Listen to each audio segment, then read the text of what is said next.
오늘의 주요 뉴스입니다. 어제와 그제 중국 내몽골 고원 등지에서 발원한 황사로 하늘이 온종일 잿빛이었습니다. 이번 황사는 내일까지 이어집니다. 검찰이 더불어민주당 삼성중진인 윤관석 의원의 집과 사무실 등을 압수수색했습니다. 2021년 5월 민주당 전당대회에서 특정 후보 당선을 위해 불법 정치자금을 받은 혐의입니다. 학교폭력으로 전학 등 중징계를 받은 기록이 졸업 후 4년까지 보존됩니다. 2026년부터는 대입 정시에도 학교폭력 기록이 의무적으로 반영됩니다. 어제 축구장 550개 면적을 태우는 강릉 산불의 불쏘시개 역할은 불이 잘 붙는 소나무 숲의 송진과 목조 펜션이 했습니다. 윤석열 대통령은 강릉시를 특별재난지역으로 선포했습니다. 파주시가 민간업체에 위탁 운영을 맡긴 수영장에서 김경일 파주시장과 파주시 의원이 황제 수영을 했다는 의혹이 불거졌습니다. MBN이 당시 영상을 단독 입수했습니다. 대통령실과 같은 가급 국가 중요시설인 부산신항을 출입하는 공무원들이 보안 규정을 어기고 항만을 멋대로 드나든 정황이 확인됐습니다. 차량 검문도 받지 않고 출입 중이 없어도 보안 검색 없이 항만을 출입했습니다. 역시 단독 보도합니다.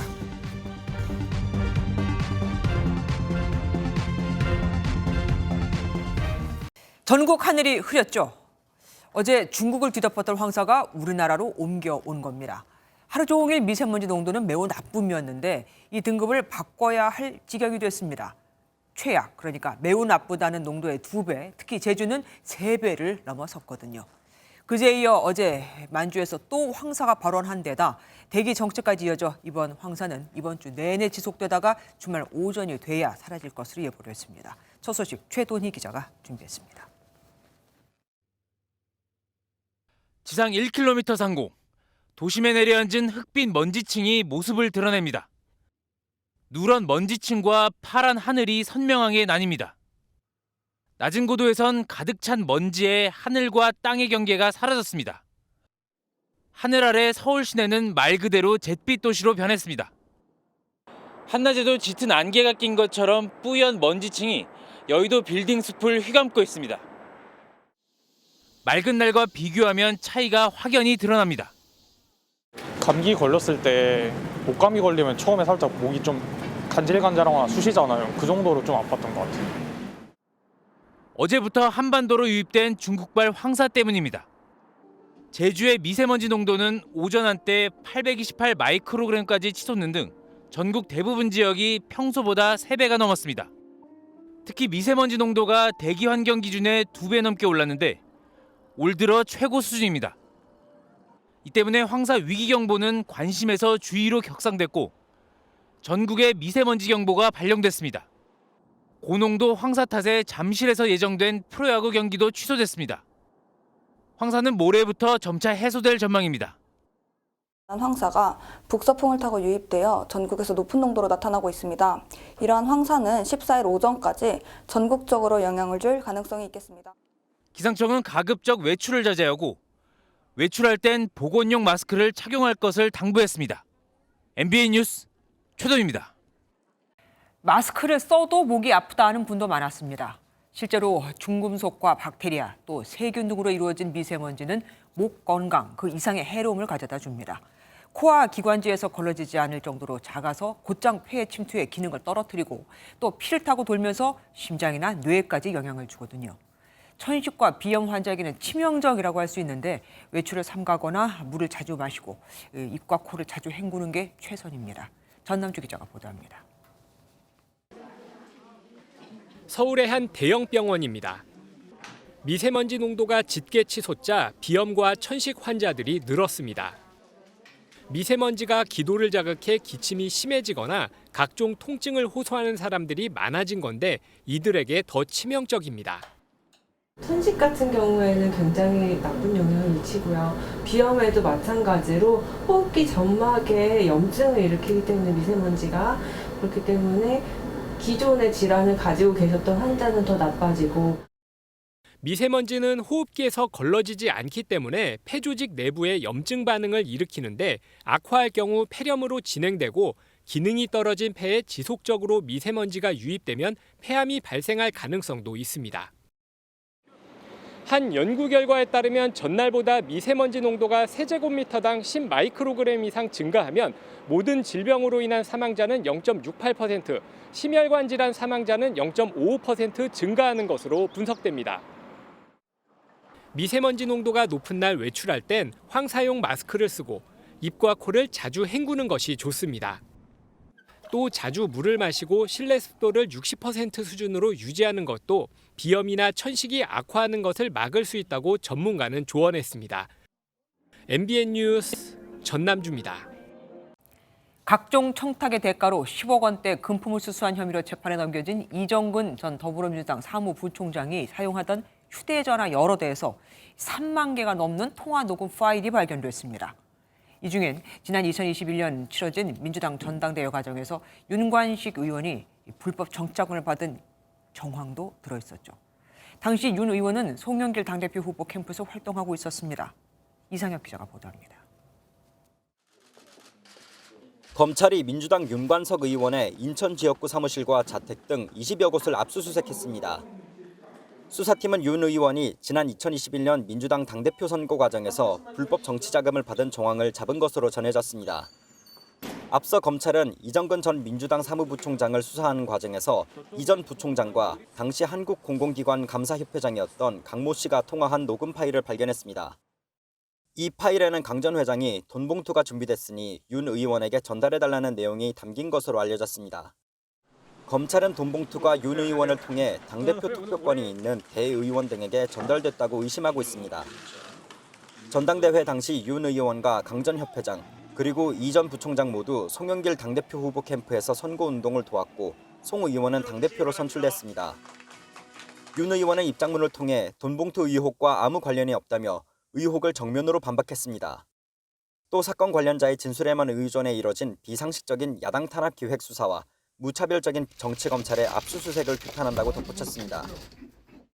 수사팀은 압수수색을 앞두고 대검 등에서 검사를 충원했습니다. 검찰 안팎에서는 고강도 수사가 이어질 것이란 전망이 나옵니다. MBN 뉴스 이상엽입니다. 공교롭게도 윤관석 의원에 대한 압수수색이 있었던 오늘 이정근 전 부총장에겐 징역 4년 6개월의 중형이 선고됐습니다. 보통은 검찰의 구형보다 형이 낮죠. 이번엔 이례적으로 더 센 처벌이 나왔습니다. 자기가 요구해 돈을 받았으면서도 돈을 준 사람을 더 비난하는 등 자기 반성이 없었다고 하네요. 홍조 기자가 보도합니다. 2019년 12월부터 지난해 1월까지 사업 편의를 봐주는 대가로 사업가 박모 씨에게 32차례 10억 원을 받은 혐의로 기소된 이정근 전 더불어민주당 사무부총장에게 중형이 선고됐습니다. 재판부는 혐의 대부분을 유죄로 인정해 징역 4년 6개월의 실형과 9억 8천여만 원을 몰수한다고 선고했습니다. 앞서 검찰은 징역 3년을 구형했지만 이례적으로 센 선고입니다. 재판부는 이 전 부총장이 인맥을 과시하면서 금품을 적극적으로 요구하고 일부 알선을 실행했다고 지적했습니다. 또 대화 내용과 계좌 내역 등 객관적인 증거가 있는데도 범행을 부인한다며 반성 없는 모습을 비판했습니다. 저에게 제기된 여러 가지 의혹들은 사실과 다릅니다. 충분히 또 그리고 성실하게 답변 잘 하겠습니다. 이 전 부총장으로 시작된 수사는 노영민 전 대통령 비서실장과 노웅래 의원에 이어 윤관석 의원으로 번졌습니다. 법조계에서는 판도라의 상자가 열렸다는 분석이 나옵니다. MBN 뉴스 홍지호입니다. 강남 납치 살해 사건의 배우로 지목된 재력가 부부의 신상이 공개됐습니다. 50살 유상원과 48살 황은희입니다. 백길종 기자가 보도합니다. 경찰이 신상공개위원회를 열고 납치 살해의 배우로 지목된 재력가 부부의 신상 공개를 결정했습니다. 50대 남편 유상원과 40대 아내 황은희입니다. 경찰은 피해자의 권유로 코인에 투자했다 손해를 본 이들 부부가 주범 이경우와 공모했다고 보고 지난 8일 유상원을, 10일 황은희를 차례로 구속했습니다. 오늘 오후 열린 신상공개위는 공범 피의자들의 자백과 통화 내역, 계좌 내역 등 공모 혐의에 대한 증거가 존재한다며 공개를 결정했습니다. 지난달 29일 범행 직후 유상원이 이경우와 만난 점, 황은희가 지난해 9월 이경우에게 범행 착수금 등 7천만 원을 지급했다는 등의 경찰 조사 내용이 인정된 겁니다. 경찰은 이들 부부를 내일 오전 8시 검찰에 넘길 예정입니다.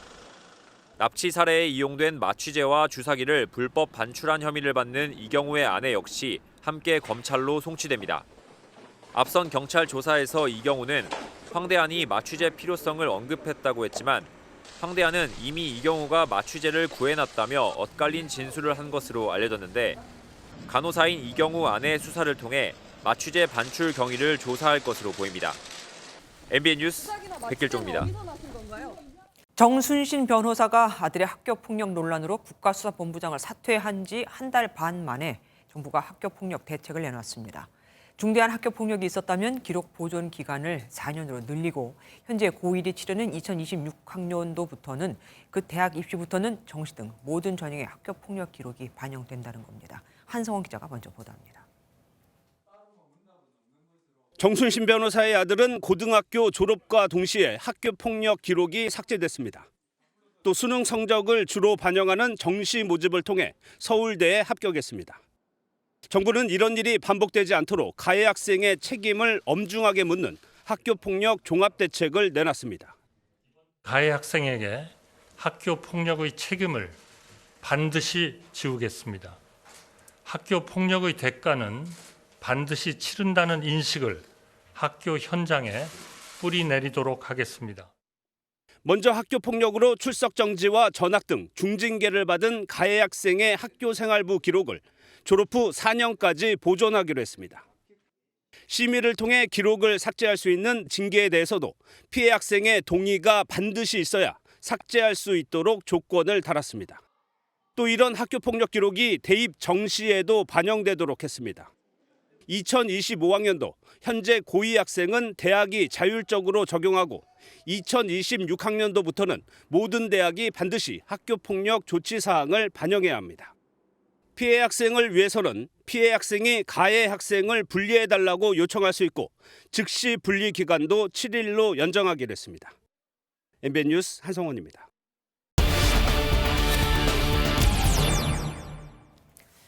정부가 10년 만에 손질한 학교폭력 종합대책, 사회정책부 박유영 기자와 뉴스 추적해보겠습니다. 박 기자, 학교폭력이 공부를 많이 사서일까요? 이번에 내놓은 걸 보면 엄정 대응으로 기조를 잡은 듯합니다. 그렇습니다. 앞서 총리 발언에서도 알 수 있듯이 이번 정부 정책을 한마디로 정리하면 학교폭력에는 반드시 불이익이 따른다 이거거든요. 네. 정부가 참조한 설문조사가 있는데요.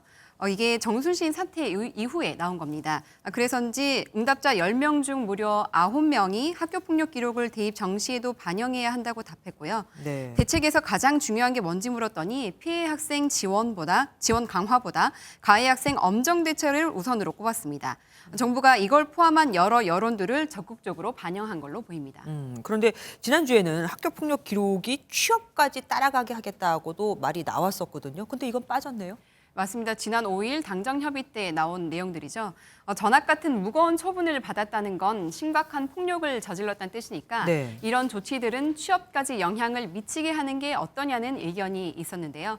하지만 학생이 사회인으로 성장해서까지 영향을 받게 하는 부분은 아직 합의가 더 필요하다는 게 정부 설명입니다. 네. 정부는 또 사원 선발은 민간 영역이니까 기업이 알아서 판단할 문제라고 봐서 일단은 생활기록부에 4년을 남기는 걸로 정리했습니다. 그렇습니까? 그런데 왜 딱 4년입니까? 지금은 기록을 2년간 남기는 걸로 네. 하고 있거든요. 출석 정지나 반교체, 전학 처분을 받으면 졸업 후 2년까지 남기는 건데 요새 재수, 삼수 그 이상을 하는 N수생들이 많잖아요. 아, 맞아요. 그렇다 보니 고3 현역만 불리하다 이런 형평성 문제가 나왔습니다. 교육당국은 4수까지는 하지 않는 그런 비율이 많지 않아서 그런 부분을 감안해서 4년으로 했던 거고요. 졸업 후 4년간은 가해 학생이 자퇴, 수시, 정시, 논술, 실기 어떤 걸 해도 학교폭력 기록을 다 반영시키겠다는 그런 입장입니다. 물론 나쁜 짓을 하긴 했지만 그래도 학생은 학생 아니겠습니까? 너무 처벌로만 접근하는 게 아닐까 싶기도 해요. 물론 아까 여론조사 결과가 있긴 했었지만요. 그런 우려가 분명히 있습니다. 이에 대해 교육당국은 아이들이 학교폭력을 저지르면 책임이 뒤따른다는 경각심을 갖게 하는 게 교육적인 관점에서도 중요하다고 설명했습니다. 네. 하지만 현장에선 처벌도 처벌이지만 예방에 중점을 두는 대책들이 더 필요하다는 입장입니다. 일어나기 전에 예방하는 것도 가장 또 중요하죠. 학부모님들에 대한 예방 교육 그리고 학생들에 대한 예방 교육도 체험형으로 실제적으로 느낄 수 있게 하는. 특히 예방 교육을 할 때 타인을 배려하자 이렇게 좀 광범위하게 가르칠 게 아니라 어떻게 하면 어떤 책임을 질 수 있다 이렇게 명확하게 좀 실제에 맞게 가르치는 것도 필요하다는 지적도 나옵니다. 하긴 모호한 가르침은 더 모르겠는 게 많죠. 지금까지 뉴스 추적 박유영 기자와 함께했습니다. 어제 짧은 시간에 큰 피해를 안긴 강릉 산불은 강릉시의 자랑 중 하나인 소나무 숲이 불을 빠르게 확산시킨 원인이 되기도 했습니다. 불이 붙은 솔방울이 바람을 타고 마치 도깨비 불처럼 날아다니며 불을 옮겼고 송지는 불이 잘 붙는 연료 역할을 했거든요. 윤석열 대통령은 강릉을 특별재난지역으로 선포했습니다. 장진철 기자입니다. 길을 사이에 두고 양쪽에서 불이 무섭게 타오릅니다. 산에서 시작된 불이 4km 정도 떨어진 해변 근처까지 확산하는 데에는 2-3시간밖에 걸리지 않았습니다. 매년 이맘때 불어오는 양간 지풍에 산불 대응은 속수무책이었습니다. 여기에 강릉의 자랑인 소나무 숲은 이번 산불에서도 불쏘시개 역할을 했습니다. 불에 잘 타는 소나무의 송진이 연료 역할을 했고 소나무에 달려있던 솔방울들이 강한 바람을 타고 날아가면서 산불을 빠르게 확산시켰습니다. 불에 약한 건물 자재도 화재를 키우는 요인이 됐습니다. 불에 탄 건물 대부분이 드라이비트와 샌드위치 패널을 썼고 펜션과 전원주택 대부분도 목조 주택이었습니다. 반면 콘크리트 건물은 멀쩡했습니다. 여기는 지금 전부 다 콘크리트니까 빨리 지나가는 화마일 경우에는 붙을 시간이 없는 거죠. 경찰과 국과수는 2차 현장 감식을 벌이고 산불 원인 규명에 속도를 냈습니다. 산림당국은 강풍에 부러진 소나무가 고압 전선을 건드렸고 여기서 발생한 스파크가 바짝 마른 야산으로 번진 것으로 잠정 결론을 내렸습니다. 불이 시작된 지점이 전선이 끊어진 곳과 일치하고 비슷한 시간에 일대가 정전된 사실도 확인했습니다. 정부는 대형 산불로 큰 피해를 본 강원도 강릉시를 특별 재난구역으로 선포했습니다. 이제 특별 재난지역은 선포됐는데 이 후속 조치를 우리가 해야 됩니다. 피해 조사를 최단 기간 내에 끝내도록 해주시기 바랍니다. 정부는 피해 조사가 마무리되는 대로 복구에 필요한 국비 지원 규모를 산정하고 신속히 지원할 계획입니다. MBN 뉴스 장진철입니다. 이번 강릉 산불로 1명이 숨지고 15명이 다쳤으며 주택 68곳과 펜션 26곳이 불에 탔습니다. 화마가 휩쓸고 가는 현장은 처창 그 자체였죠. 앙상한 뼈대만 남은 집과 펜션 앞에서 이재민들은 살아갈 길이 막막하다고 호소했습니다. 이어서 정주영 기자가 보도합니다. 산불이 덮친 강원 강릉시의 한 펜션. 새까맣게 탄 모습은 마치 폭탄을 맞은 듯합니다. 뜨거운 열기에 오토바이는 폭삭 내려앉았고 이곳이 펜션이었음을 알리는 간판도 속절없이 녹아내렸습니다. 맨몸으로 피신한 펜션 주인은 순식간에 삶의 터전을 잃었다며 눈물을 글썽였습니다. 그래서 이걸 어떻게 한순간에 그냥 이러니까 불이 너무 크게 나서 그냥 도망치느라 바빴어가지고 소화기로 꼽으려고 해봤는데도 안 되고. 화마가 휩쓸고 간 현장입니다. 보시는 것처럼 그릇과 김치 같은 세간살이는 살아남았지만 정작 살집은 흔적도 없이 사라졌습니다. 걷잡을 수 없이 확산한 불길에 집을 잃은 이재민들은 당장 잘 곳이 없어 막막합니다.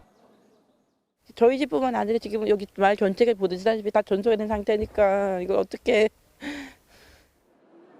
강릉시는 마을회관과 경로당 등 임시주거에 사용할 수 있는 시설을 최대한 활용해 이재민이 안정을 취할 수 있는 쉼터를 제공할 방침입니다.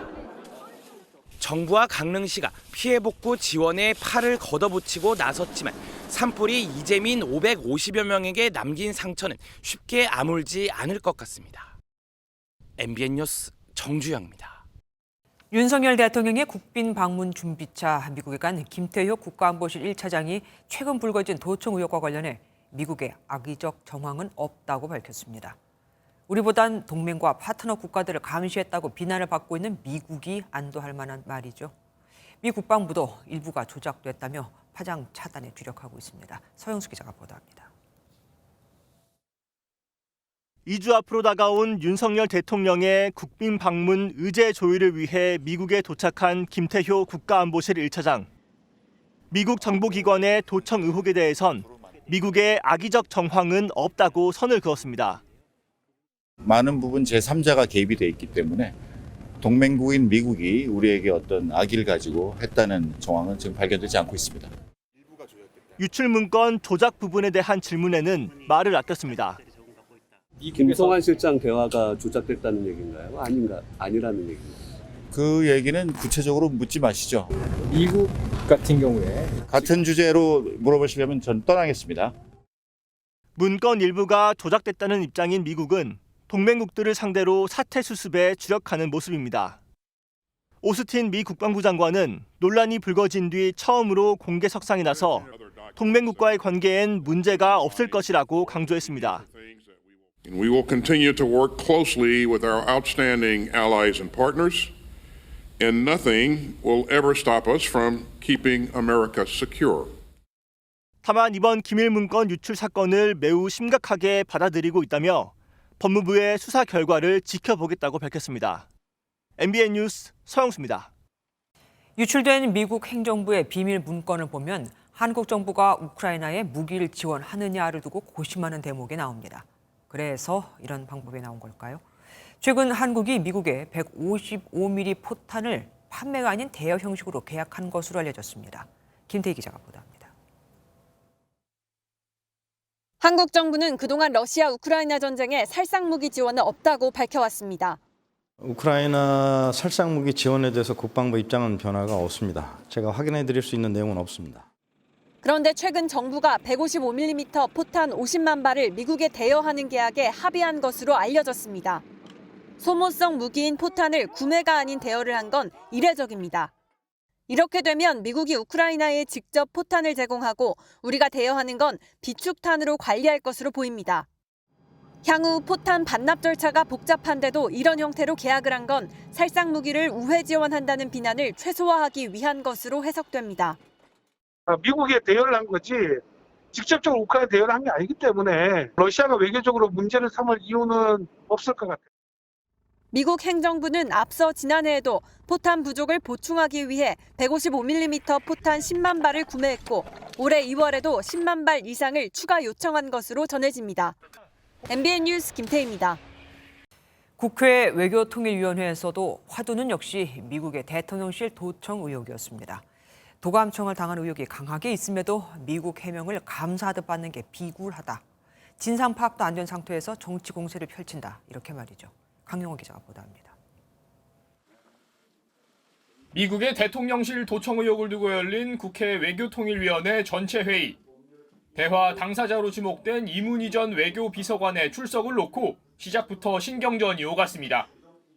비공개를 전제로 보고하러 오라고 또 했는데도 결국은 상임위가 열리는 오늘 오후에 반차를 썼습니다. 의혹만 가지고 문제를 확대 재생하겠다. 지금 이렇게 하면서 관계자의 출석을 오늘 당장 요구를 하고 있습니다. 본격적인 질의에 들어가자 야당은 대통령실이 진상규명 대신 논란 잠재우기에 급급하다고 비판했습니다. 악의를 갖고도 감청을 했다는 정황이 없다. 그러면 선의를 갖고 도청을 했다라는 정황은 있는 건가요? 정말 비굴하기 그지없습니다. 여당은 사실관계 파악도 하지 않은 채 야당이 정치 공세를 펼친다고 비판했고 정부는 여기서도 한미 간 신뢰를 강조했습니다. 동맹 간의 신뢰를 바탕으로 해서 사실 확인에 입각한 그런 대처가 필요한 부분이고 다만 여당 내부에서도 대통령실의 철저한 진상 규명을 요구하는 목소리가 나왔습니다. 이 문건이 왜곡이 됐냐 왜곡이 되지 않았냐가 아니라 불법 감청을 했느냐 안 했느냐가 중요한 거 아닙니까? 회의 진행을 놓고도 김태호 외통위원장이 여야 간사 간 합의를 강조하며 추가 질의를 받아들이지 않자 민주당은 규탄 기자회견을 열며 반발하기도 했습니다. MBN 뉴스 강영호입니다. 김기현 국민의힘 대표 체제에서 첫 지도부와 중진의원 회의, 연석회의가 열렸습니다. 첫 번째 회의였지만 쓴소리부터 쏟아졌죠. 전광훈 목사 손화기에서 움직이듯 보이는 당이 돼서는 안 된다. 잇따라 터진 당 지도부의 설화에 대해서는 읍참마속을 해야 한다고 말이죠. 사실 다 이미 나왔던 말입니다. 실천이 문제죠. 김순철 기자입니다. 국민의힘의 4선과 5선 중진 의원들은 내년 4월 총선에 대한 위기감을 가감없이 드러냈습니다. 최근 당 최고위원 등의 언행을 지목하며 단호한 조치를 요구했습니다. 만일에 읍참마속을 해야 되는 일이 발생했다. 이건 주저하면 안 됩니다. 단칼에 해치우지 않으면 앞으로 전진할 수가 없어요. 국민의힘을 향해 내 통제를 받아야 한다고 말한 정광훈 사랑제일교회 목사에게 더 이상 휘둘리면 안 된다는 경고도 나왔습니다. 당론으로 이 문제는 결정을 해서 빨리 수습을 해야지 이 목사 선화교회 우리 당이 움직여지는 그런 당에 대해서는 안 되겠다는 말씀을 드리고 있습니다. 내년 총선 승리를 위해 인재 영입과 공천룰 확정을 서둘러야 한다는 주문도 있었습니다. 중진들의 쓴소리를 들은 김기현 대표, 전국 시도당 위원장을 불러 모아 재차 기강 잡기에 나섰습니다. 당 바깥의 다른 국민들에게나 외부 인사들에게 눈살 찌푸리지 않도록 말 하나 행동 하나 모두 조심해 주시기를 당부. 국민의힘은 이준석 전 대표와의 가처분 소송전에서 당의 법률 대리인을 맡았던 황정근 변호사를 새 윤리위원장에 내정했습니다. 당내 일각에서는 각종 설화를 일으킨 김재원 최고위원 등에 대한 징계 절차가 시작될 수 있다는 전망도 나옵니다. MBN 뉴스 김순철입니다.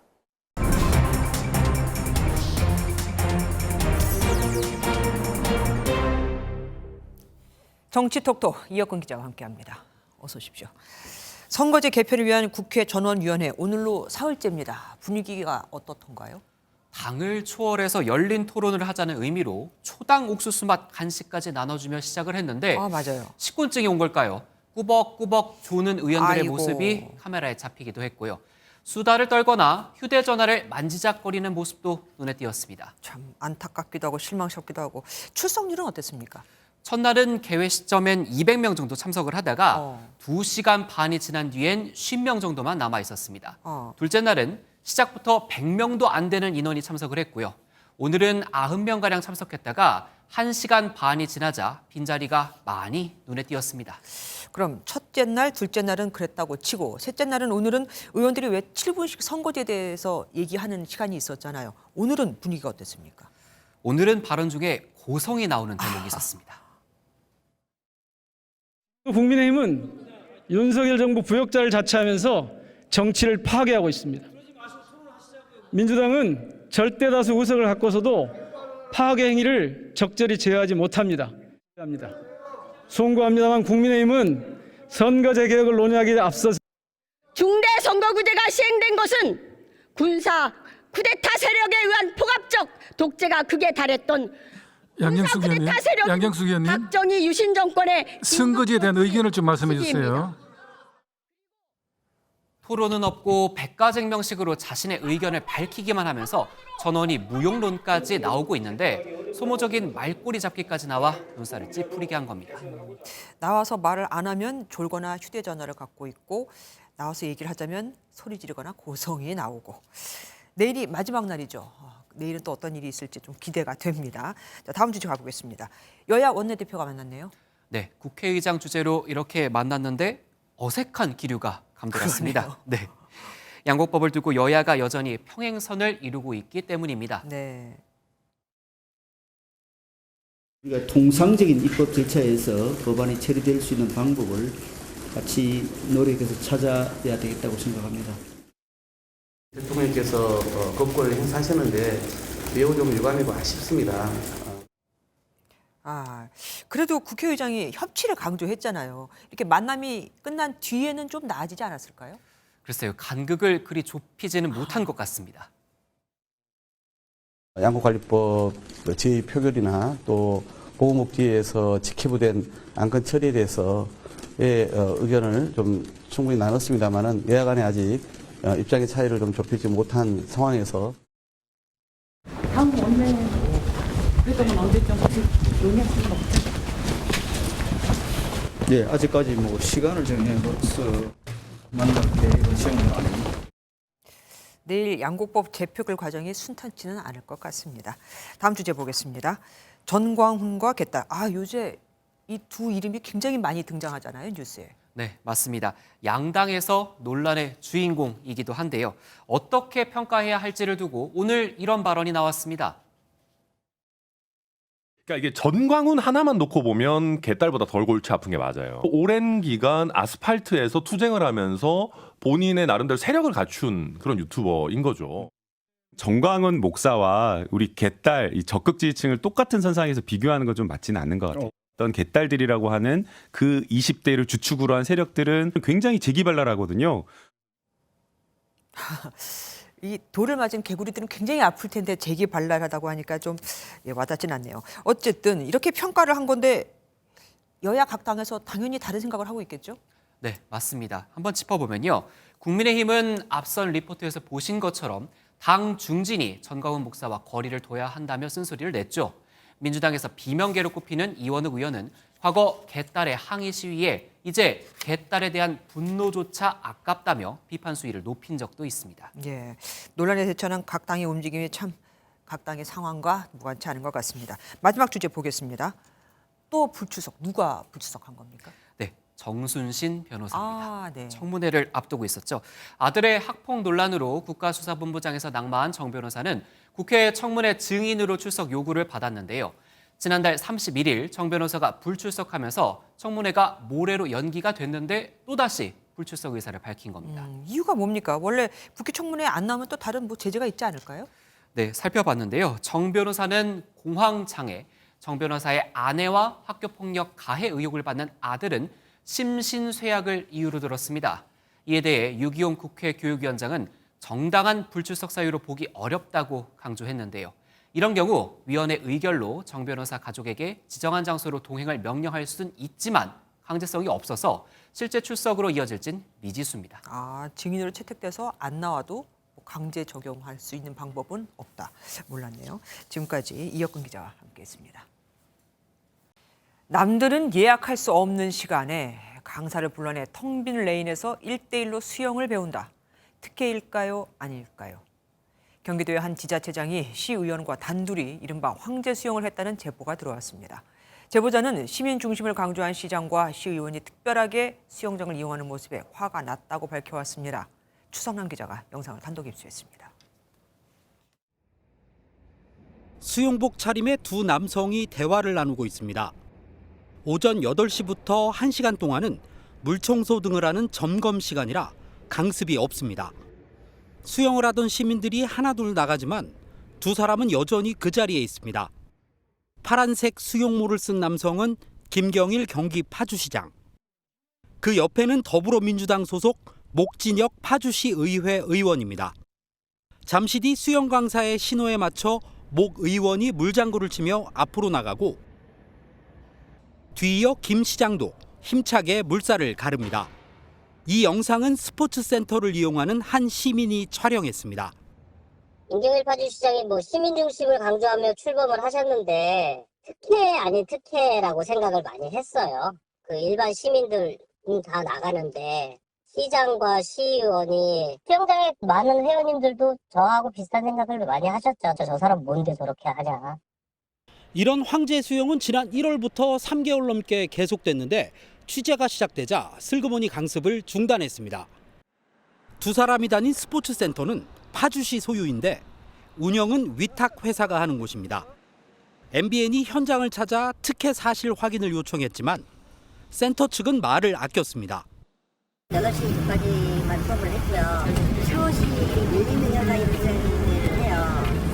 몇 번 진행을 한 적이 있었죠. 짧게 샤워장 인원 빠지는 시간까지만 잠깐 봐드린 적은 몇 번 있어요. 김경일 시장은 수영장을 다닌 사실은 있지만 황제 수영은 아니었다고 해명했습니다. 강습을 받을 수 없는 시간이라는데 혹시 알고 계셨어요? 알고 있는 게 아니라 그런 분들이 별로 없고요. 3개월 정도 수영 강습을 받으셨었다고. 3개월을 다니질 않았어요. 한 2주 다녔나? 목진혁 의원은 샤워장에 몰리는 시간에 시민들의 불편을 최소화하려고 오전 8시가 넘어서 수영장에 있었던 것뿐이라고 밝혔습니다. MBN 뉴스 추성남입니다. 국가 중요 시설은 가나 다로 등급이 나뉘는데 부산신항은 최고의 보안을 유지해야 하는 대통령실과 같은 수준, 가급으로 분류됩니다. 때문에 여길 출입할 땐 누구나 반드시 적법한 절차를 거쳐야 하죠. 그런데 이를 누구보다 잘 아는 공무원들이 규정을 어기고 멋대로 항만을 드나들고 있었습니다. 일명 프리패스라고 불리는데 차량 검문 검색도 없이 출입증이 없는 공무원도 보안 검색대를 통과하지 않고 제 집 드나들듯 들락날락하고 있었습니다. 여기서 누가 밀수라도 하면 어쩌죠? 박상호 기자가 단독 취재했습니다. 부산신항 출입구를 지키는 특수경비원 단체 카톡방에 올라온 지시사항입니다. 세관 요청 사항이라며 기재된 차량에 탄 공무원 5명이 오면 프리패스, 즉 그냥 들여보내라는 내용입니다. 이 중에는 항만 출입증이 없는 사람도 2명이나 있습니다. 대통령실과 같은 각급 국가시설인 부산신항에 출입할 땐 반드시 상시 또는 임시 출입증을 발급받아야 합니다. 출입증이 있어도 운전자만 차를 탄 상태로 검문 검색을 받고 나머지 동승자들은 차에서 내려 별도의 보안 검색대가 있는 곳으로 걸어 들어가야 합니다. 나갈 때도 마찬가지. 그런데 프리패스 차량은 이런 보안 절차를 전혀 거치지 않습니다. 처음에는 이렇게 해도 되나 싶었는데 지금은 너무 많아가지고 프리패스가. 세관만 이런 게 아니었습니다. 농림축산검역본부와 식약청, 해경, 그리고 항만공사 직원까지 손쉽게 보안구역을 드나들고 있었습니다. 누가 몇 명이 타고 있는지조차 알 수 없을 때도 있다고 합니다. 보고된 대로 들어올 때도 있지만은 기존에 보고받았던 이제 차량 외 차량도 올 수 있거든요. 문제는 이런 항만이나 공항에서 공무원들이 밀수에 가담하는 사건이 더러 발생한다는 점입니다. 2018년에는 세관 공무원이 2,500억대 짝퉁시계 밀수에 가담한 사실이 드러났고 2017년에는 필로폰 밀수를 도운 도청 공무원이 적발되기도 했습니다. 부산신항보안공사는 항만 출입 규정을 어긴 부분을 인정했습니다. 다만 각 기관에서 방문 요청이 오면 원활한 업무 협조를 위해 편의를 제공한 것뿐이라며 사전에 신원이 확인된 사람들이어서 보안상 문제는 없었다고 해명했습니다. 보안이 생명인 각급 국가 중요 시설이 언제부터 이렇게 허술하게 운영돼 왔는지 전반적인 점검과 철저한 조사가 필요하다는 지적이 나옵니다. MBN 뉴스 박상호입니다. 미국 켄터키주 루이빌 시내 은행 총기 난사범 사살 당시의 영상이 공개됐습니다. 범인은 앙심을 품은 전 직원이었고 시민 5명이 숨졌죠. 이 영상을 보면 경찰은 선제 공격을 당하고도 범인을 사살합니다. 장동건 기자가 보도합니다. 경찰이 현장에 도착하자마자 총성이 울려 퍼집니다.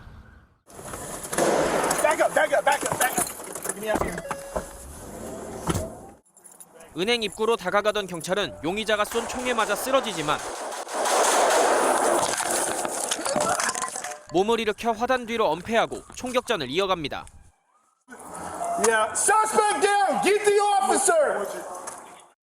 미국 켄터키주 루이빌에 있는 은행에서 현지 시간 10일 오전 발생한 총기 난사 사건의 경찰 보디캠 영상이 공개됐습니다. Officers could not see inside those doors on their approach, whereas he could see out to them, and so that's why he was able to fire on them before they ever saw where he was.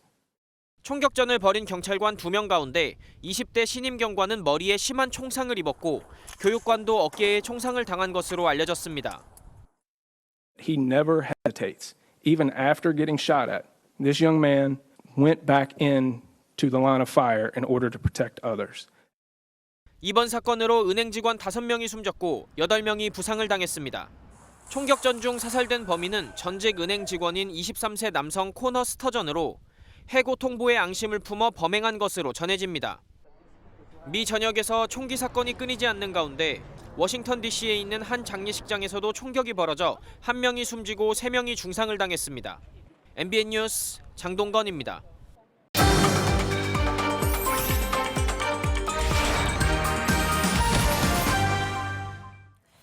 치킨이나 자장면 같은 배달 음식 시킬 때 음식을 만드는 주방은 당연하고 혹 배달함 위생 상태 생각해 보셨습니까?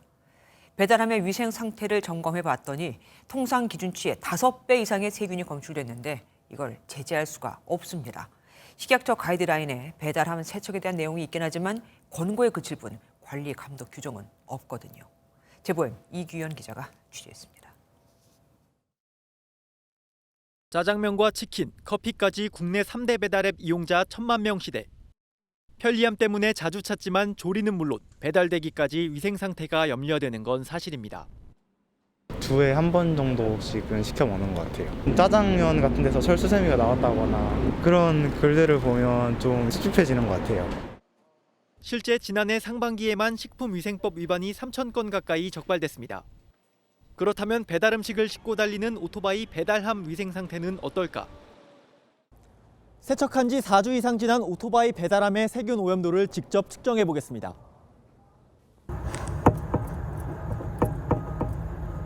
통상 공중위생 기준치인 400 RLU를 훨씬 웃도는 2,900 RLU가 나왔는데 세척과 소독을 한 오토바이의 30배에 달합니다. 형식이나 틀에 맞춰서 한 게 아니기 때문에 사실은 청결하다고 이렇게 딱 주장을 드릴 수는 없는, 바쁘게 움직이다 보니까 소홀함이 없잖아 있었더니. 배달기사 320명을 상대로 위생점검을 했더니 응답자의 20%인 63명은 배달함 세척과 소독을 모두 하지 않는다고 답했고 3주 이상 세척을 하지 않은 배달함에선 기준치보다 많은 세균이 검출됐습니다. 비나 눈이 내리는 날씨나 음식에서 나오는 김에 의하여 습도가 높아지면 자연스럽게 미생물이 번식하기 좋은 환경이 만들어질 수 있습니다. 식품위생법에는 음식을 배달할 때 깨끗하고 위생적으로 해야 한다고 돼 있지만 식약처에서 배포한 가이드라인에는 배달함을 업무 시작 전후로 세척하라고 나와 있을 뿐 관리나 감독 규정은 따로 없습니다. 어느 법에도 관리가 안 하고 있는 영역이에요. 식약처 소관은 음식이 직접 닿는 용기, 기구 이것까지만이에요. 위생관리 사각지대에 놓인 배달함 속 내용물을 접해야 하는 소비자들의 불안은 수그러들지 않고 있습니다. MBN 뉴스 이규현입니다.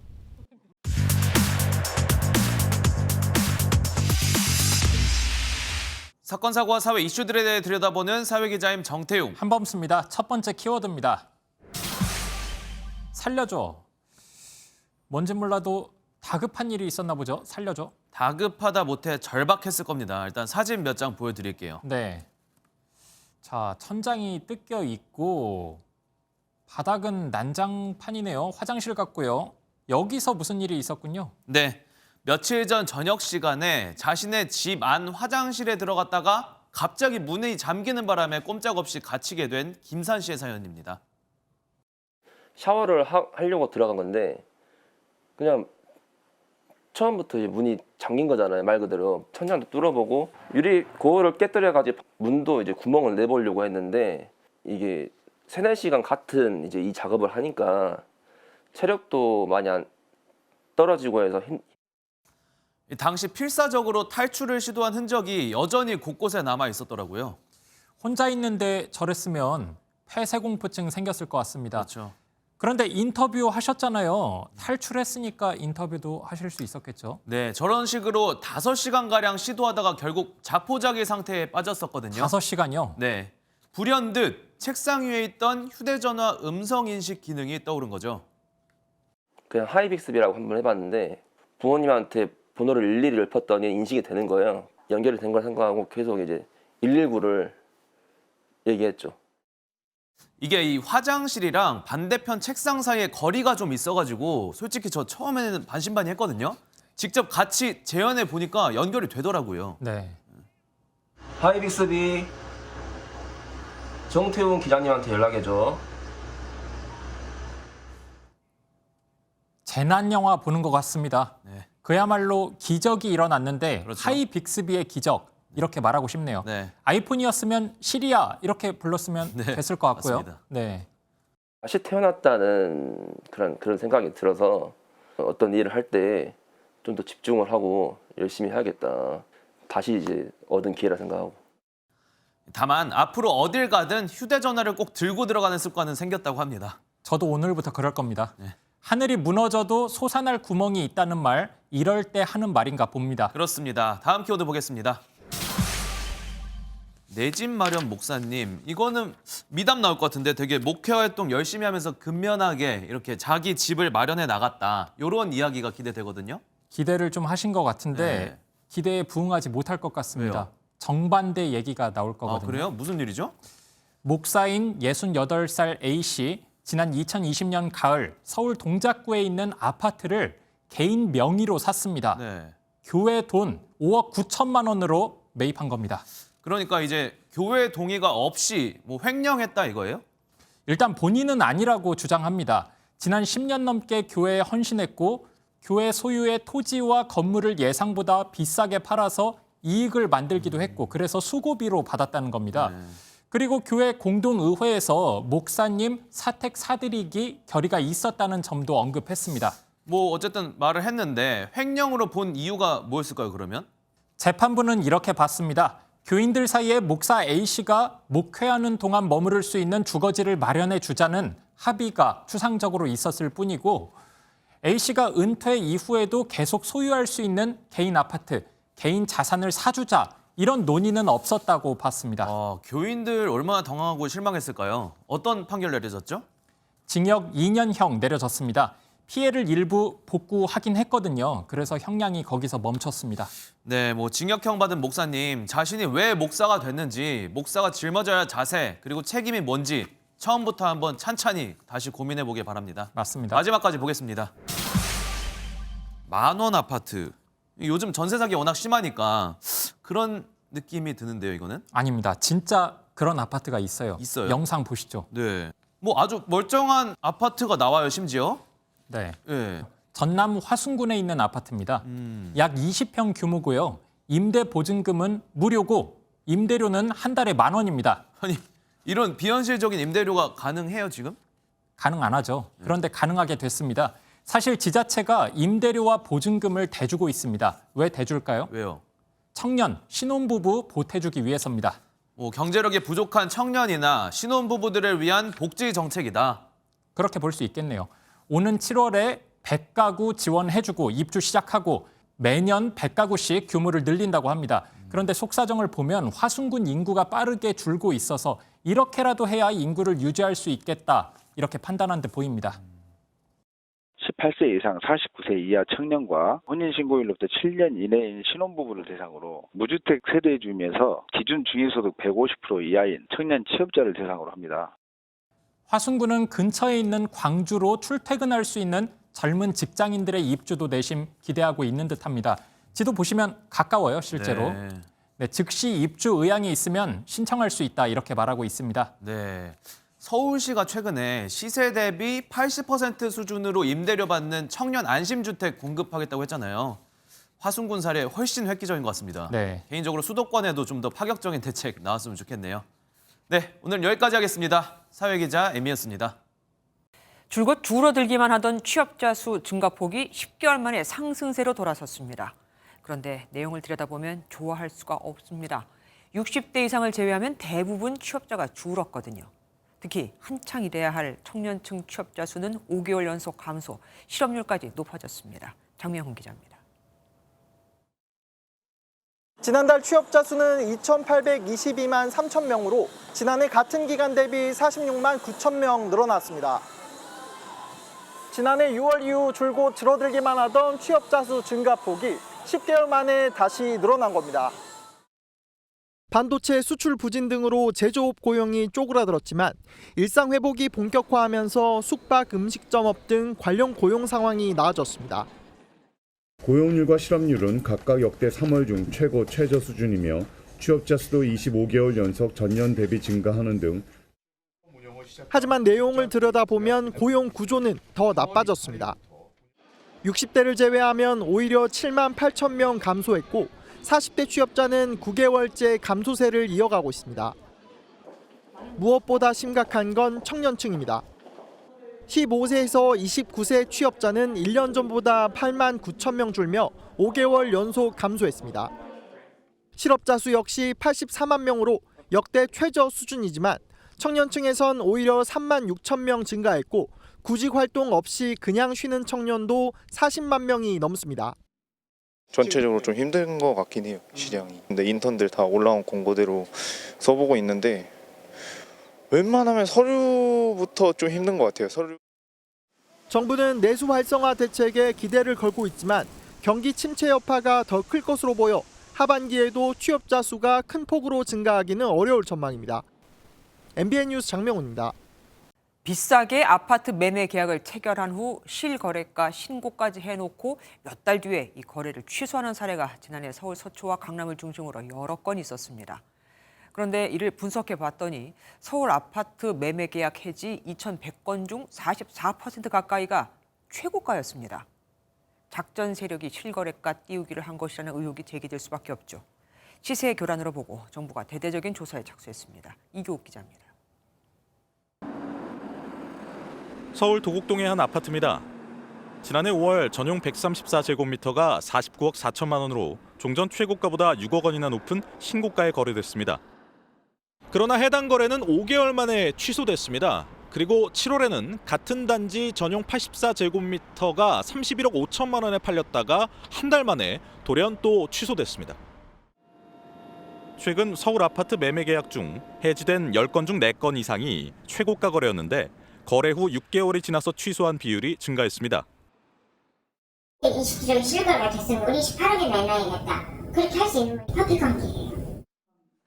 시세를 올릴 목적으로 거짓 신고를 한 게 아니냐는 의혹이 제기되자 국토교통부와 한국부동산원 등 관계기관이 대책 마련에 나섰습니다.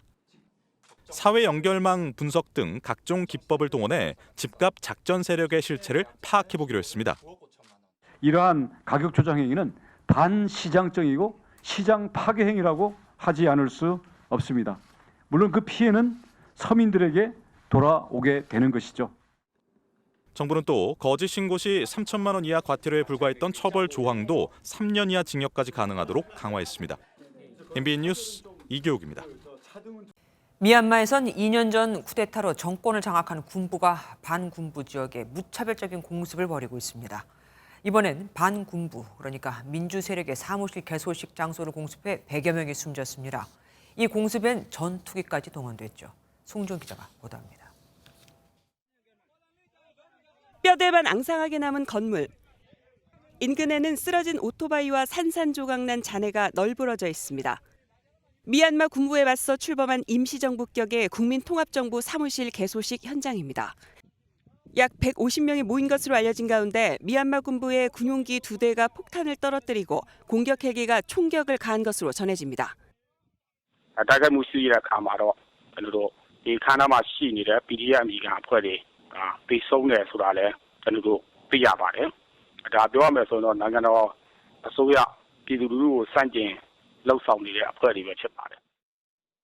공습으로 어린이 임산부를 포함해 100명가량이 숨졌다고 AP는 보도했습니다. 폐허로 변한 마을 한복판엔 시신이 쌓여 있습니다. 개소식에서 제공하는 음식을 받으려고 모였다가 참변을 당한 것으로 전해집니다. 마뉴카잉딴 국민통합정부 총리는 SNS를 통해 투쟁을 멈추지 않겠다고 강조했습니다. 국제사회는 분노했습니다. 유엔은 끔찍한 공습에 경악했다며 민간인에 대한 군사작전을 중단하라고 촉구했습니다. 하지만 군 당국은 국가의 평화와 안정을 위해 테러리스트들과 싸우고 있다고 주장했습니다. MBN 뉴스 송주영입니다. 국내 토종 갤러리들의 축제인 화랑미술제가 내일 개막합니다. 매년 매출 신기록을 갈아치우고 있는데 올해도 탐나는 작품들이 가득하다고 합니다. 사전 행사에 정설민 기자가 다녀왔습니다. 수채 화가 2배와 온몸으로 그림을 그리는 이건용 등 전 세계가 열광하는 거장부터 간 40을 넘긴 장마리아와 박광수 등 최근 주목받는 젊은 작가까지 작가 900여 명의 작품 만점이 한자리에 모였습니다. 단색하이 거장 박서보의 분홍색 묘법 작품은 최고가인 8억 원에 등장했습니다. 지난 32년간 한국 현대 미술을 이제 알리기 위해서 계속 꾸준히 소개하면서 노력을 해왔는데요. 박서보, 이배 작가와 같은 한국을 대표하는 거장 작가들을 전면에 내세웠습니다. 국내 최장수 미술 장터인 화랑미술제, 올해는 더 커졌습니다.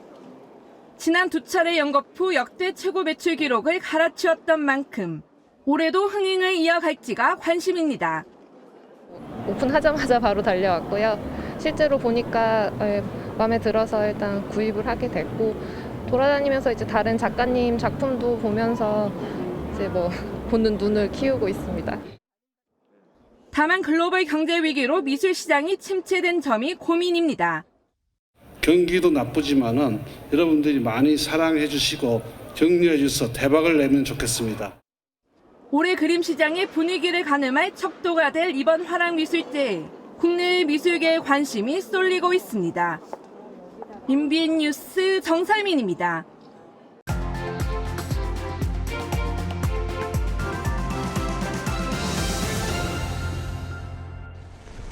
It wasn't because of the war that killed him. It was because I wanted to. 세계를 제패한 알렉산드로스 대왕은 술에 취하면 인사불성이 되기로 유명했고 자기 부하를 여럿 죽이는 큰 실책도 범했습니다. 또 승리에 도취해 페르시아 수도 페르세폴리스의 찬란한 문명을 파괴하고 불태우는 취중 만행도 일삼았는데 결국 술의 노예가 돼 33 젊은 나이에 요절을 했죠. 첫 자는 갈증을 풀기 위해, 둘째 자는 영양을 얻기 위해, 셋째 자는 유쾌해지기 위해, 넷째 자는 발광하기 위해 마신다. 로마 속담입니다. 넉 잔 이상은 마시지 말라 이 얘기입니다. 최근 술을 마시고 발광한 예비 검사가 논란이 됐죠. 그는 지난 1월 서울 강남 식당가에서 술에 취해 행인과 시비가 붙은 뒤 출동한 경찰관의 머리채를 잡고 폭행한 혐의로 재판에 넘겨졌습니다. 조사 과정에서 경찰관에게 내가 누군지 아냐? 너는 누구 라인이냐 하는 폭언도 일삼았죠. 법원은 어제 그에게 초범인데다 반성하고 있다며 벌금 300만 원의 선고를 유예했습니다. 그런데 검사 임용은 완전 또 다른 문제가 되죠. 처음에 법무부는 검사로 임용되기 전이라 징계 대상이 아니라고 하더니 여론이 좋지 않자 이런 중대한 사안은 검찰이 되지 못할 심각한 문제라며 임용되지 않을 것이라고 말을 바꿨습니다. 법무부는 2016년에도 검사 임용 심사 기간에 음주 교통사고를 낸 공익법무관을 검사로 임명한 사실이 언론에 알려지고 나서야 뒤늦게 견책 처분의 징계를 한 적이 있죠. 다른 것도 아니고 법무부라면 법과 제도로 말해야 하는 거 아닌가요? 2004년에 검사 적격 심사 제도를 만들었지만 18년간 이 제도로 퇴직한 사람은 거의 없습니다. 이런 법을 왜 만들어 놓은 걸까요?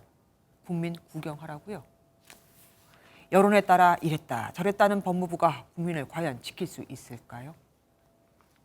문제가 생긴 검사를 빼내는 것도 중요하지만 자격이 되지 않는 검사를 미리 걸러내는 것도 중요합니다. 그런 시스템과 기준을 만드는 게 순서일 텐데 똑똑한 분들이 모를 리는 없고 그럼 안 하는 거겠죠? 김주아의 그런데 오늘은 어떻게 한 공부인데 였습니다. 올봄 최악의 황사가 전국을 뒤덮었습니다. 북서풍을 타고 모래먼지가 날아들면서 미세먼지 농도가 평소 대비 10배 넘게 치솟아 전국에 미세먼지 경보가 내려졌고요. 또 황사 위기 경보도 주의 단계가 내려졌습니다. 내일도 우리나라는 황사의 영향을 받으면서 전국의 대기질이 매우 나쁨 단계를 보이겠습니다. 외출하실 때는 꼭 보건용 마스크를 착용하시기 바랍니다. 기온은 차츰 오르겠습니다. 내일 서울이 20도, 경남 함양은 25도를 보이면서 오늘보다 5에서 6도가량 높아 포근하겠습니다. 한편 산불도 비상입니다. 동해안과 울산, 대구 지역은 건조경보로 단계가 격상됐고요. 서울을 포함한 내륙 곳곳으로는 건조주의보가 내려졌습니다. 당분간 바람도 강하게 불겠습니다. 산불 조심하시기 바랍니다. 내일 오후부터 구름 많아지겠습니다. 자세한 지역별 기온 보시면 아침 기온은 서울이 6도, 춘천 1도 보이겠고요. 남부지방은 광주가 5도, 대구 6도, 낮 기온은 남부지방이 25도를 약간 밑돌아 일교차가 크겠습니다. 모레인 금요일 충청 이남 지역부터 비가 내리기 시작해 토요일에는 전국으로 확대되겠습니다. 황사는 차츰 해소될 전망입니다. 내셨습니다. 안녕하세요. 김주하입니다. 공정하고 신속한 MBN 뉴스, 유튜브를 통해서도 만나보실 수 있습니다. 특히 더 많은 뉴스와 라이브를 보고 싶으시다면 오른쪽을 눌러서 구독하시면 됩니다. 어렵지 않죠? 빠르고 정확한 뉴스로 계속 찾아뵙겠습니다. MBN 뉴스를 시청해주신 여러분 고맙습니다.